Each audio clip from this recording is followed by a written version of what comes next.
பாருங்கள், நல்லா நடுவில் நல்லா கொதித்து அந்த வெள்ளை ஏடெல்லாம் ஓரங்கட்டுதா, அப்போ உப்பு கரெக்டாக இருக்குது, உப்புலாம் கரெக்டாக இருக்குன்னு நல்லா கொதித்து வச்சா. இப்போ அடுத்து ஒரு 4 துண்டு மாங்காயை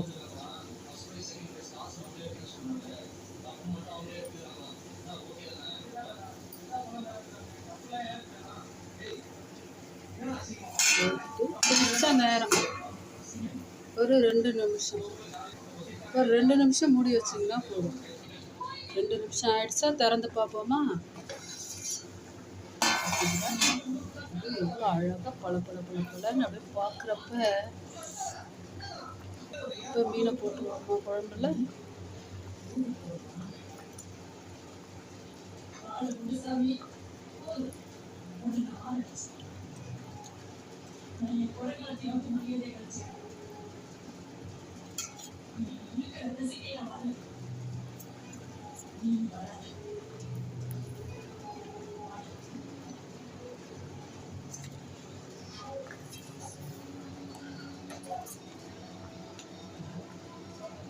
போட்டுவிட்டு ஒரு 3 நிமிஷம், அதே 2 நிமிஷம் மூடி வச்சாலும் போதும்.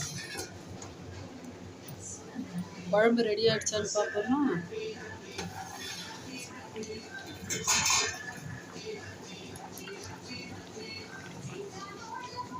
அவ்வளோதான்,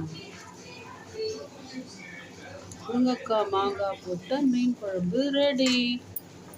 அப்படியே மேலாப்பில் கொத்தமல்லி தழையை தூவி அடுப்பை நிப்பாட்டிட்டு ஒரு பக்கம் சாய்ச்சா மாதிரி மூடி வைங்க. இல்லைன்னா வேர்வை தண்ணி குழம்புக்குள்ளே சொட்டி குழம்பு சப்புன்னு ஆகிடும். அவ்வளோதான்.